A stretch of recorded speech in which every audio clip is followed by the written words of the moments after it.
Jada, what was the key, I guess, in kind of number one, I guess maybe getting off to a better start, but just playing better in that last game? Really just locking in on our defense. We know the offense was going to come, but really just making sure that we were locked into the game plan and the scout against Colorado. And handling their physicality was a big key for that game, too. And Aliyah, you've only been here a few weeks or a couple of weeks, but are you starting to get more comfortable? Are you starting to kind of understand what the team's doing, that kind of thing? Yes, definitely. I think the past 2 weeks, I honestly did not expect to get in the game because I knew that I was new and I came in at such an awkward time. But just getting reps in practice and trying to go as hard as I can in those reps. So, yeah, but I feel way more comfortable than when I first got here. I was pretty nervous. So, yeah. Aliyah, Coach Collen has talked about how her system is a bit tougher to pick up for guards. Has it been hard? Like, what's been the most difficult part of it, and what more do you need to go do? I feel like it can be tough, but from the moment I signed, I was watching film, watching their practices, and seeing how they like to get up and down and things like that. But it's pretty complicated for me on the defensive end because they do things a little bit differently. But with a little bit of film and some more practice, I think I'll be fine. Jada, what's it like to play with her, and what do you think she'll add to the team as the season goes on? I think she was a great pickup.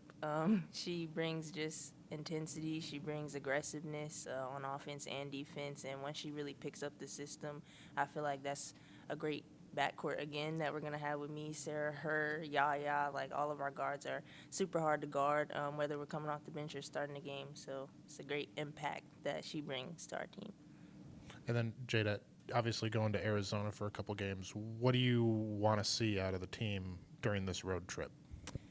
Just resiliency. We're on the road for 2 games. It's going to be a long week, a tough week. So really just locking into our game plan, playing sound defense, handling the physicality, playing through calls, playing through no calls, just playing a sound game, playing our brand of basketball. Aliyah, adjusting to basketball is one thing, but what about off the court? Baylor, how's that going for you? It's awesome. Everyone here is super nice and super welcoming, and it's a tough process anytime you transfer or you're meeting a new group of people. But I feel like my personality and my teammates' personality and the coaches, like, we all fit. They've been nothing but amazing, helping me both on and off the floor. Spending time with me, even though I came in at a weird time. But I would say the people, the place, it's truly amazing. How is that transfer process just differing from, the last times, just coming here at a different time mid-season? Is that an adjustment to make that you've had to do? It's definitely an adjustment. Like I said, just new faces, learning a new system and things like that. But it's about what I bring and how I can help in any way possible. So that's really where I've been trying to put my focus and my energy. How can I help, even if it's on defense, offense, off the court? It doesn't matter. Just being patient, waiting my time, and also just trying to, get the flow into the system and learn my teammates and how to play with them. So. What are you looking forward to most about being back and playing in Big 12 basketball again? I would say playing with such good players. My teammates are, as you can see, they've done everything as far as winning. Y'all won like, okay, yeah. As far as winning a Big 12 tournament, whatever it was, just being able to be out there on the floor with them, playing with people like Jada, playing with people like Sarah, and playing with people like Yaya.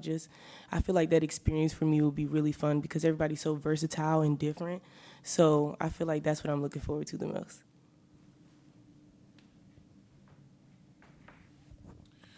Jada, after the Oklahoma State game, Coach Collen said Sarah responded pretty well in practice and had a good practice that next day. I guess, overall, what does Sarah mean to this team, and how important is she to kind of keeping y'all focused, I guess? I feel like she's honestly like the heart of the team. She's been here the longest, so she knows what to expect. She's been on that national stage, that championship level, so she knows what to bring. And we know how to bounce back. She knew that was a rough game for all of us, so when she picks up the intensity, when our captains, our leaders pick up the intensity, the rest of the team picks it up as well. And Aliyah coming into that, obviously it was challenging, but she knows how to bounce back too. She's a winner. She knows how to play basketball. and she's going to bounce back as well.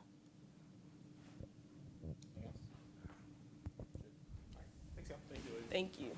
Going on the road, Arizona, these couple games, I guess, how important is it to string a few good games together to start conference play? Yeah, I think if you want to win a conference championship, you have to go on the road and win, and you can't put yourself in a hole. So I think it's a good opportunity with 2 games on the road to really, and fortunately with no school, making it easier to be out there, stay out there, be road warriors. So Arizona coming off a win at UCF, a lot of confidence, always play in front of huge crowds. So, we're going to have to be really, really good to beat them at their place. And then we talked to Aliyah, now that you have a couple games, or she's been here for just a little bit, what more does she need to do to continue to get involved in this group and in your system?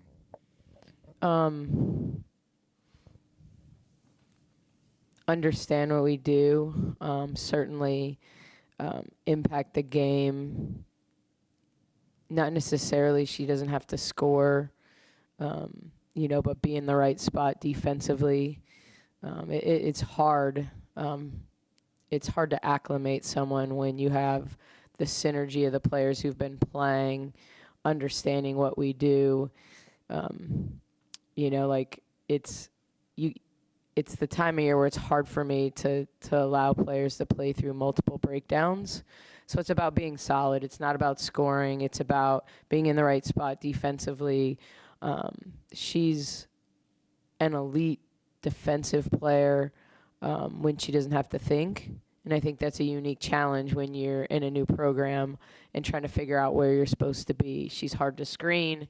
She's really good on the ball. Right now it's understanding our game planning, playing really, really hard. I think when she's out there, if she plays to not make a mistake, if she plays tentatively, she'll probably have more problems than if she just goes all out. And her mistakes are full speed, and I think that's what we need her to see I need to see is full speed mistakes, regardless of what it is, that it's not overthinking and, paralysis by analysis type situation, which is what I thought happened a little bit defensively in the CU game, like left Garzon wide open, out of position. We could have covered for her and didn't. But it's going to have to be full speed mistakes. But she's going to get there, She is definitely going to get there. What did you see in terms of response from the team after the Oklahoma State loss? Yeah, I thought we made a few defensive mistakes early, but I thought as the first quarter went along, we got better. I thought those first few possessions, we actually did a good job for 20 to 25 seconds, and then they made plays at the end or got offensive rebounds. I thought there were 2 points in the game that I thought our response was good. I thought early, just kind of dialing in what we wanted to do offensively, but also play to a miss, play to a rebound in the first half. And then I thought when they went on a run after we took the lead and they called a timeout, I thought the pressure, the physicality turned up, as many offensive rebounds as we gave up, which we have to be better. We scrammed really well out of those. We didn't give up a lot of second chance points. We actually had more second chance points than they did, considering they had 15 or 16 offensive rebounds or whatever it was. I thought they just got more physical, and I thought we responded well to that. And kept playing and took the three-point line away from players that we were supposed to. And so I thought, we had some game slippage. We missed some getting off and getting hit by some screens. But I thought for the most part, we competed. What specifically do you see from Arizona? And does it help a little bit in this kind of 2-game swing that you're not in class? Yes. I mean, the toughest part about not being in class is, quite frankly, not having our practice guys. I think that's the worst part. You'd rather Arizona. I've described them as for our fans, similar to Texas in their ball pressure, their tenacity defensively. They're defined by their defensive pressure, their full court press. You have to take care of the basketball against them. Their offense is fueled by their defense, and so that's the biggest thing for us. They play double big a lot of the time. So you got to keep them off the glass. But ultimately, they just really turn it up. They get a lot of steals. They turn steals into points. They frustrate you, taking away one pass away, and try to keep you from running your offense smoothly, with rhythm. So that's what they do. They really, really muck it up, make the game ugly, and play really, really hard. Back to Aliyah, do you go into a game with a plan of minutes with her, or does the game sort of dictate that? Yeah, she's still limited for us, honestly, by just the nature of load management and things like that. So she already is in that situation. I think, her minutes are dependent on, is she productive in the minutes she plays, and then do you go back to her? I feel really good about our 5 position in that, we can get certain type of minutes from Kyla. We can get certain type of minutes from Madison, very different, but can be both effective as a backup for Nettie. Certainly we know Yaya has been really, really good and solid and consistent for us off the bench. And so it's about, is it Wise, is it Aliyah, in terms of getting more minutes, because I think when you go on the road, we've got games at altitude, we have games with short turnarounds. We have to get one of those 2 to give us consistent minutes off the bench, if not both of them. Nicki, the only game you guys have lost when Bugs gets a double-double is that Oregon game. How crucial is that, I guess, that she puts up those stats night in and night out, and just, I guess, her success on the floor? Well, I think, she's our best offensive rebounder. So in a lot of those situations, it's getting us extra possessions. It's, Bella drives to the basket. I run a stagger screen play for her. She turns the corner. She misses a layup. Bugs gets the offensive rebound, lays it in, creates momentum. Those are momentum plays. And I think that's the big part about Bugs, is she's a momentum player. She drives energy, and getting us extra possessions is a big way of doing that. She's certainly always going to go to the defensive glass, but we kind of need everybody to do that. But I think where it really stands out is when she creates extra possessions for us offensively, and you see not just the number of offensive rebounds she gets, but the number of fouls that she draws going to the boards, because it's probably the first thing at the top of the scouting report is keep her off the glass. So even in these last 2 games, she's absolutely been held, clamped, grabbed, on her way to the rim. And fortunately, she has gotten some of those calls because teams are trying to be physical with her. And the one thing about Bugs, she can get hit, knocked down, but she's coming the next time too. So she doesn't get bothered by someone being physical with her to start a game. She's going to keep coming. To that point, 3 points haven't been falling the way that I'd imagine you would expect them to the last couple of games. How have you liked your team's ability to respond when those shots aren't falling? Yeah, I think it's some of it's how the defense is playing. I certainly think we've missed some open ones. But we also didn't take a high volume of threes in the last game because that wasn't what it was available to us. I felt like we played to the paint. We played effectively to the paint. That was a team that may not have had our quickness but had more length on the perimeter. So they do a good job of closing out and taking the three-point line away. So you got to take what the defense gives you. I thought against Oklahoma State, we were kind of bad everywhere. So, as much as I don't really, I want to see the ball go through the basket for Bella for sure.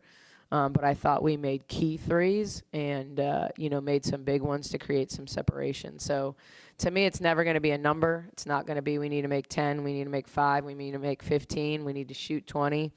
It's, we want to take what the defense gives us. Coach, these next 2 games being in the same area, what are kind of the advantages of that, of not having to go far, to play your next game? Yeah, I mean, we have some of these swing trips, and I think you looked at Colorado and they played TCU and us on, that type of turnaround. So I think it's advantageous to not be traveling back and forth different time zones and wear and tear on the body, especially when you don't miss class to do it. But I think it allows us to just, get out there, settle in. I mean, we're obviously not going super early, but I do feel grateful that even in the midst of the league being coast to coast now, like we never have to change more than one time zone from home, which I think is helpful. But I think it just allows our bodies to get acclimated, and it doesn't look like it's going to be real warm when we're out there. So it's not like we're going to get a lot of desert heat.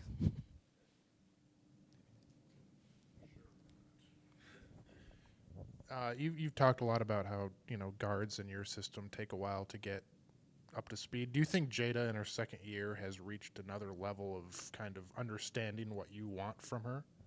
I think it's game to game. But yes, I don't think there's any doubt she's made a ton of progress. One of the things that I've talked to her about before the Oklahoma State game, in our losses, she's led us in shots taken. And I think we're at our best, not when she's not looking to score and be aggressive, and there's a unique balance there, but it's also, when she's spraying the ball around. When we were struggling against Oklahoma State, I'm like, you don't have any assists somewhere in the third quarter. Like, I need you to create and try to get your teammates involved and spray it around. So I think in this last game, we went pretty exclusively in the fourth quarter to middle ball screen. Because they were struggling to guard it, which is we've done the same this season. But I think that it's mixing. When is it hitting the riser? When is it attacking all the way to the rim? And I still felt like I'm over there telling her possession by possession a little bit. Like, hey, get to the rim on this one. You had it the last time. Hey, the jump shot's going to be there this time because you got to the rim the last time. So I still think there's a lot of guidance there, but I think when it comes to just her comfort in playing in drags and playing in step-ups in most of our offenses, she's come like leaps and bounds. I think still feeling the game, when she should be aggressive, when she should hit, Nettie, when, there are times when I think she should throw it to Nettie and she just swings it away from her. And there are times when I think she's got the shot and she's like, I got to get it to Nettie. So the one thing I love about Jada is she will do whatever I ask her. I just have to be careful what I ask her because, by gosh, she's going to do it, and it might not be the right play on the next possession. So continuing, we tell her all the time to trust her eyes. As much as I feel like I can read and help, she has to trust her eyes, what's in front of her in most situations. Nicki, it seems like you're kind of knocking out the unfamiliar opponents in this 4-game stretch, the newcomers to the conference. How does that kind of factor into the preparation for these games? And is that a factor in these games, just kind of playing against teams you don't know anything about? Yeah, I think, I don't think we ever don't feel like we know anything about. I think sometimes we have fewer play calls. Coaches are creatures of habit. So, there are a lot of times there are things as you play teams year over year that you're like, okay, Fenley's going to do this in these situations. You don't have that same feel all the time on the new opponents. But certainly I remember pretty well 2 years ago in December getting smacked up at American Airlines Arena by Arizona. So, we know system-wise it's a different roster than that roster. In fact, I'm not sure there's anyone even on the team now that was on that team for them. There is for us, though.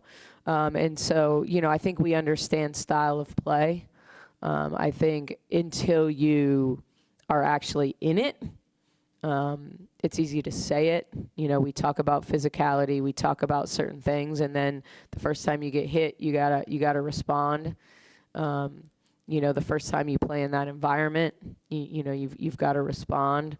But, I think no game matters more than the next. It's the one right in front of us. So I think from that perspective, I don't know if there's an advantage or a disadvantage from playing against teams we're less familiar with. The reality is we're playing everybody once for the most part anymore with all the teams. So you pretty much got one shot to get it right, now. All right, thanks.